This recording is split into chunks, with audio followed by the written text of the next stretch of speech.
Assalamualaikum warahmatullahi wabarakatuh. Halo anak-anakku kelas 3. Bagaimana kabar kalian? Semoga sehat selalu dan tetap semangat. Tetap bahagia ya sayang. Anak-anakku, masih ditemani Miss Ajeng dalam pembelajaran tematik hari ini. Kita mempelajari tema 3, benda di sekitarku. Subtema 1, aneka benda di sekitarku. Muatan pelajaran hari ini akan mempelajari matematika yang akan membahas tentang pengukuran. Anak-anakku, sebelum mulai pembelajaran, mari kita membaca basmalah terlebih dahulu. Bismillahirrahmanirrahim. Semoga kalian mudah memahami pembahasan hari ini dan tentunya semoga kalian mendapatkan ilmu yang bermanfaat. Anak-anakku, yang akan Miss Ajeng bahas hari ini yaitu mengenai pengukuran panjang, ya. Nah, alat ukur panjang terdiri dari 2 bagian, yaitu alat ukur panjang dengan satuan baku dan alat ukur panjang dengan satuan tidak baku. Sekarang Miss Ajeng akan membahas terlebih dahulu alat ukur panjang dengan satuan baku. Apakah alat ukur baku itu? Alat ukur baku ditetapkan sebagai alat pengukur secara ilmiah berdasarkan suatu standar internasional dan menggunakan alat ukur yang seragam atau sama, sehingga menghasilkan hasil yang sama meskipun pengukurannya dilakukan secara berulang-ulang, tetapi hasilnya akan sama. Nah, di sini ada beberapa contoh alat ukur panjang dengan satuan baku. Di antaranya adalah penggaris. Nah, kalian pasti sudah tahu dong penggaris. Miss Ajeng yakin kalian sudah bisa menggunakan penggaris karena penggaris ini adalah alat ukur panjang yang biasa kalian gunakan sehari-hari di sekolah, ya.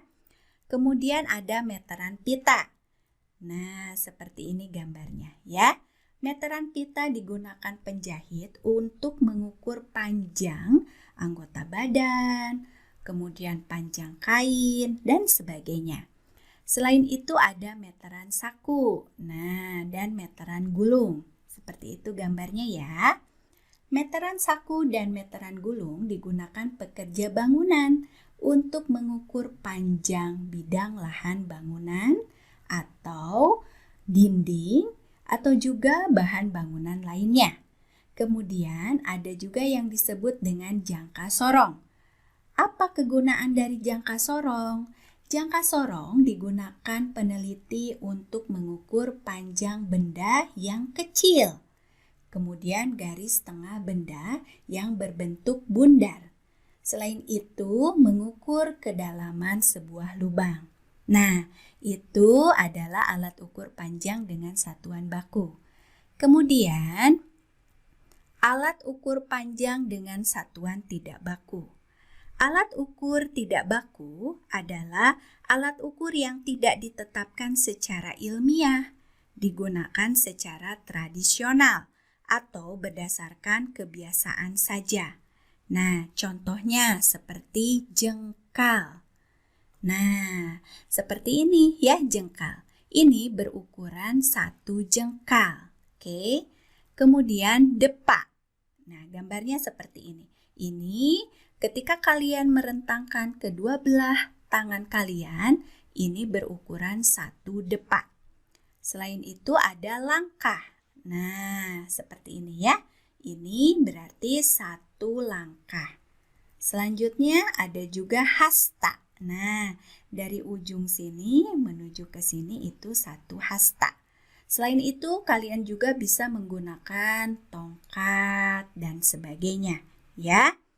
Nah, alat ukur panjang dengan satuan tidak baku ini digunakan untuk mengukur jarak atau panjang. Kalian nanti bisa mencari apa saja yang termasuk ke dalam alat ukur panjang dengan satuan tidak baku. Anak-anakku sayang, sekarang Miss Ajeng akan memberikan contoh cara mengukur panjang dari suatu benda.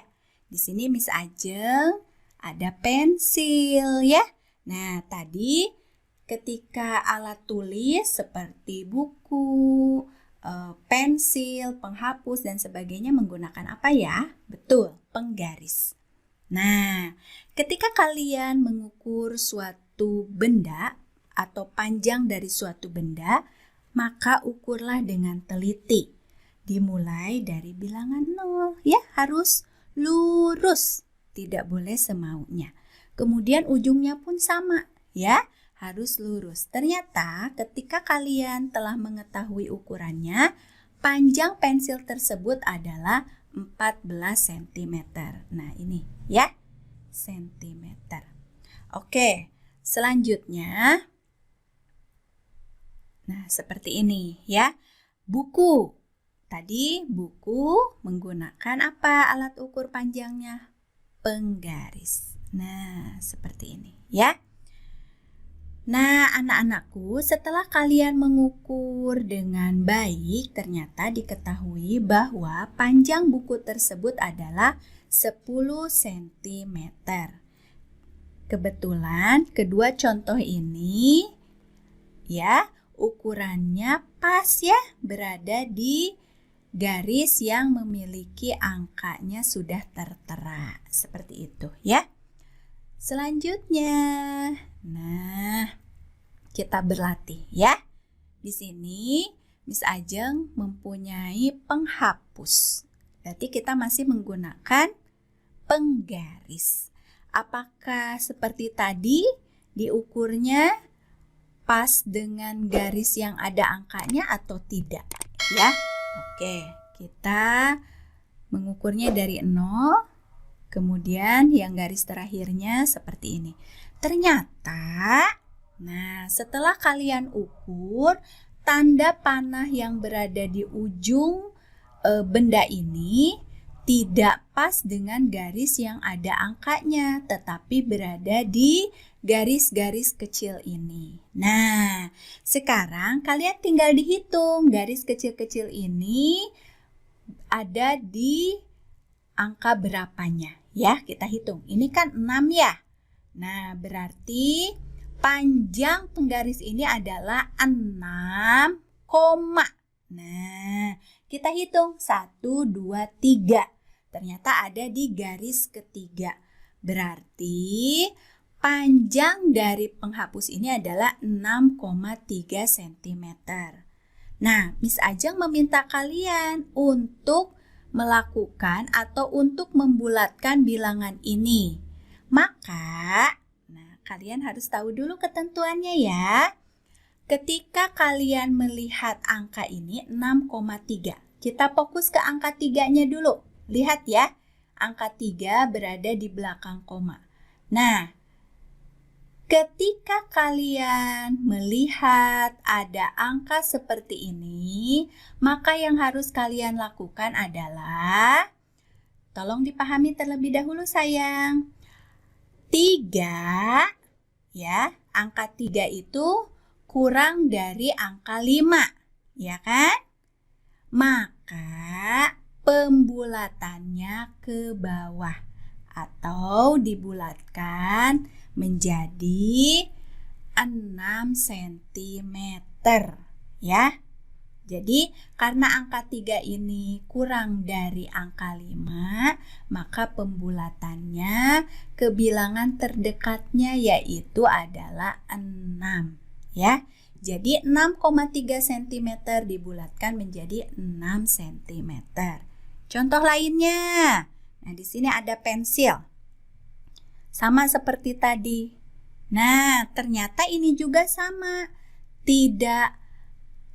Posisinya tidak pas dengan 12, tidak juga 13, tetapi sudah melebihi ke 12 ya. Nah, berarti di sini kalian sudah tahu karena sudah melewati angka 12, ditulis berarti 12, nah berapa ini garis-garis kecilnya? Hitung. 1, 2, 3, 4, 5. Ya, kemudian ke sini 6, 7, 8. Berarti ditulis 12,8. Nah, bagaimana kalau menemukan seperti ini? Ternyata sekarang di belakang komanya ada angka 8. Nah, jika kalian menemukan seperti ini, maka ketentuannya adalah jika di belakang komanya angka 5 atau lebih dari 5, maka pembulatannya ke atas, ya. Nah, 8 lebih dari 5 tidak? Lebih. Maka dibulatkannya ke angka yang ada di atasnya. Berarti setelah 12 berapa? 13. Maka 12,8 dibulatkan menjadi 13 cm. Itu ya sayang ya. Nah, coba kalau misalnya sekarang menemukan 14,2 dibulatkannya jadi berapa? Ingat, 2 kurang dari 5, maka dibulatkannya ke angka yang terdekatnya, ya. Nah, berarti tetap menjadi 14. Kalau misalnya 16,7, 7 lebih dari 5, berarti dibulatkan ke angka atasnya. Berarti 16,7 menjadi 17. Begitu ya. Nah, itu contoh dari pembulatannya. Selanjutnya, nah di sini ada ayo beraktivitas. Kalian diminta untuk memilih dan menuliskan huruf pada gambar alat ukur sesuai dengan kebutuhan pengukuran yang tepat. Tadi sudah tahu ya, alat ukurnya ada penggaris, ada meteran pita, meteran saku, meteran gulung, jangka sorong. Nah, sekarang pertanyaannya seperti ini. Kemudian pilihan dari alat ukurnya terdiri dari penggaris, meteran pita, meteran saku, dan jangka sorong. Ya. Sekarang nomor 1. Untuk mengukur lingkar pinggang menggunakan yang mana ya dari keempat ini? Ingat tadi. Untuk mengukur anggota badan menggunakan yang mana? Betul, meteran pita. Yang B. Sekarang nomor 2. Untuk mengukur kedalaman lubang pada papan. Yang mana ya? Nah, ingat tadi untuk mengukur kedalaman lubang suatu benda adalah jangka sorong. Kemudian, mengukur lebar kamar tidur. Yang mana? Betul, C ya. Sekarang mengukur kain bahan celana. Pinter. B.